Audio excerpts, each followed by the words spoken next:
Joining us to do that is Charles Fakroha. Good morning, Charles. Thank you for joining us. Good morning, Uche. Thank you for having me on your show. You're welcome. Morning, Josh. Morning.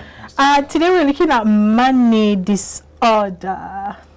So you can have money disorder. What's that? Well, if you just look at what is happening in the country today, I mean, the whole of last week we were watched, the media was watched with a lot of fraud, corruption, money, this amount of money transferred from year to year and all that. We saw all that. And when you look at it critically, and you, not only those three ladies, there are other Nigerians too. We've seen an accountant general of the Federation, a whopping 170 billion.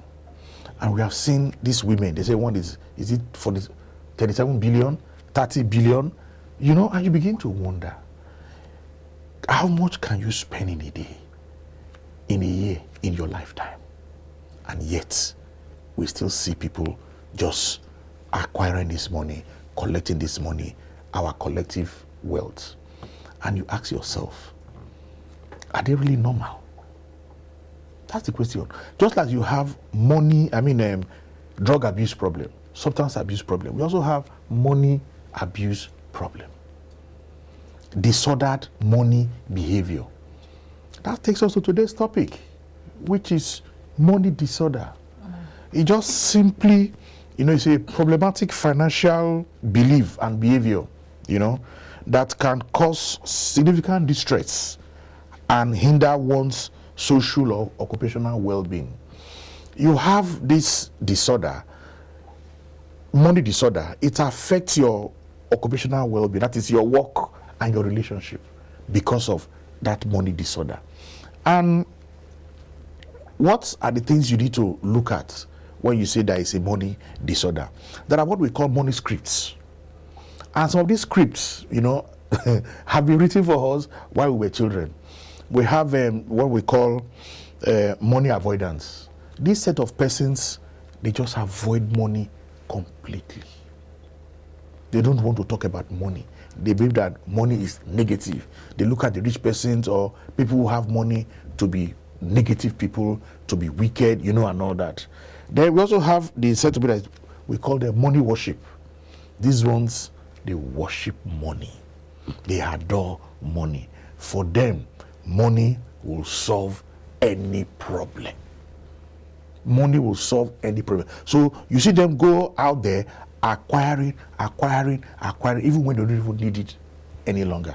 They acquire from not only for their children, grandchildren, great-grandchildren. It's a money disorder. We also have those that they say money status. For them, those ones, they believe that when they come to a party, they spray money. That enhances their status in society. It enhances their self-worth. But we have come to realize that your net worth, that's the amount of money that you have, does not equate your self-worth, your self-esteem. We have seen persons who have moderate income, but they have high self-esteem. And we have seen persons who earn so much, but yet they still have low self-esteem. So money, in a way, does not tell who you are.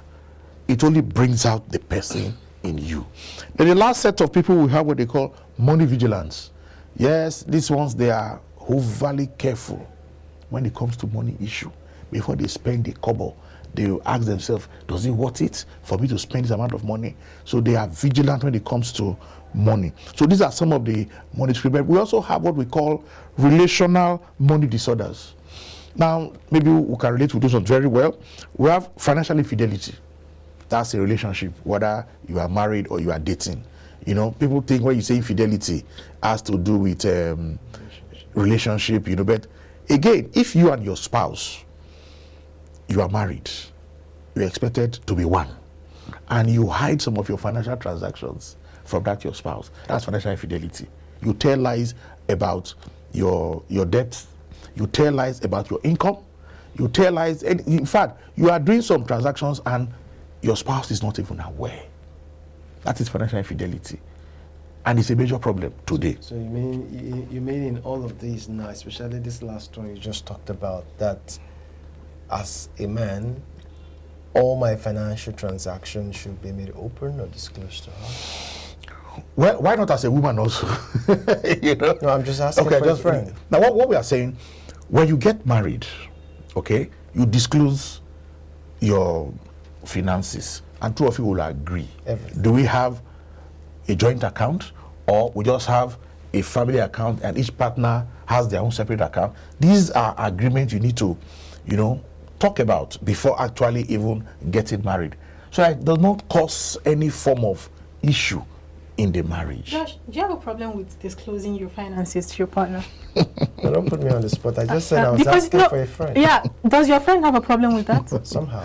Oh, what are the problems your friend has with that? Because sometimes by the time he or she, you know, opens up, or let me put it this way. My friend feels like the moment he tells his wife, Is what? no, not his what. Okay, I've got this side gig going, and that's where you start seeing one Demand. excuse or the other when it comes to demand. No, that's why I said here that these things should I'm be just asking for a disclosed.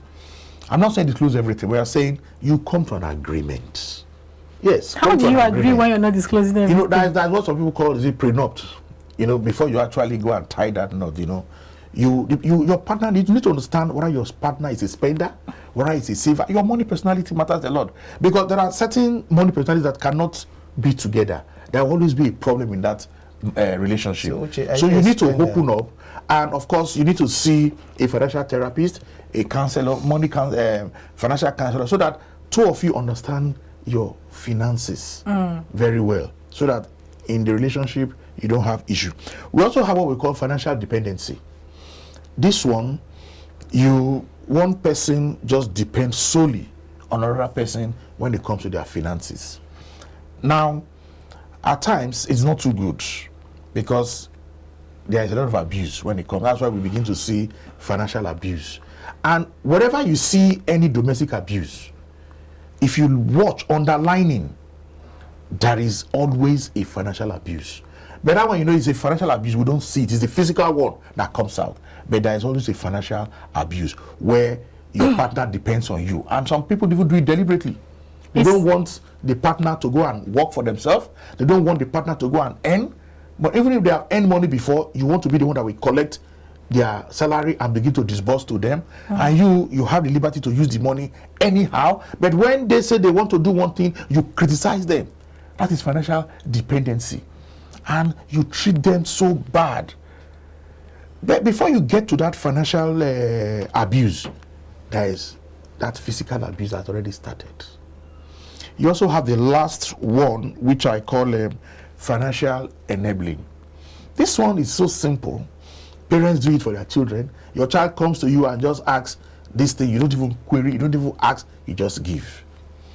You have a relation, each time he calls you, I'm broke, I need money, you just give.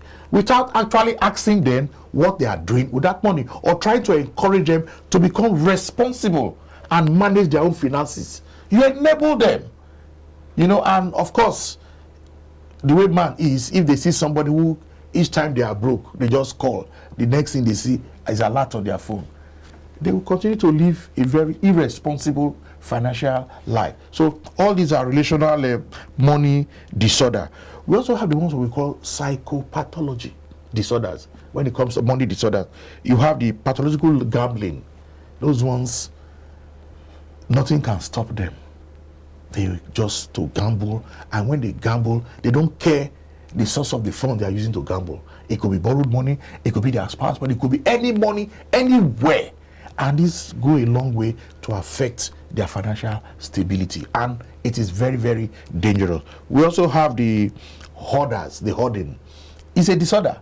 They keep accumulating. And when it comes to them to spending money, even for their own well-being, it is difficult for them to do it.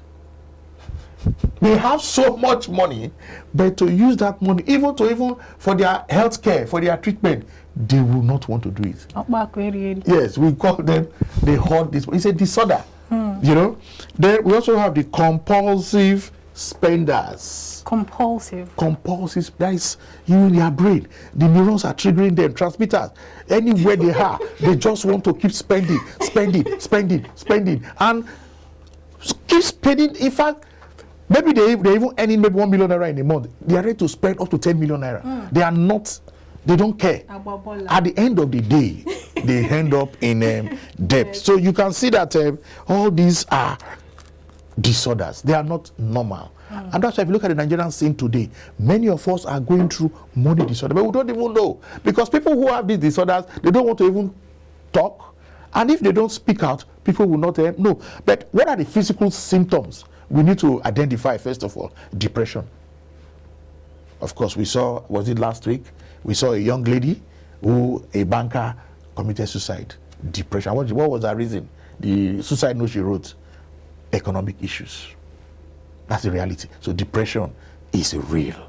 Depression is affecting so many persons. You might think it's something you hear that it is not concerning me. No. We all have to look out. And that's why I keep attacking the HRO in most firms. You need to understand your workers, your staff. They might be working so hard, performing very well, but they are depressed. You might not even know. So I think I have another show somewhere that I'll be talking about depression in the workplace, and I think it's very, very important. Stress is also a symptom of money disorder. Headache, anxiety, loss of sleep. You cannot sleep because of money. Then high blood pressure. If we take a statistics of workplace, their blood pressure, you will see that over 80% who are slightly, before it was over 40 years, will have high BP. But now we are surprised.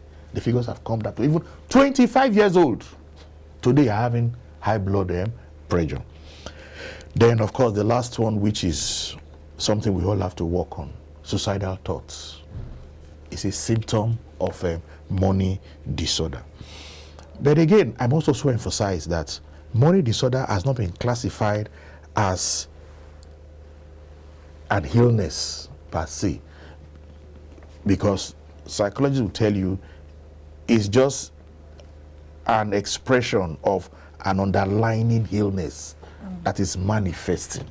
Okay, and they are saying that before you will classify it, of course research is still going on, but we believe that it is a condition, it's a mental health case that is affecting most workers, and it's making them not to perform very well in their workplace.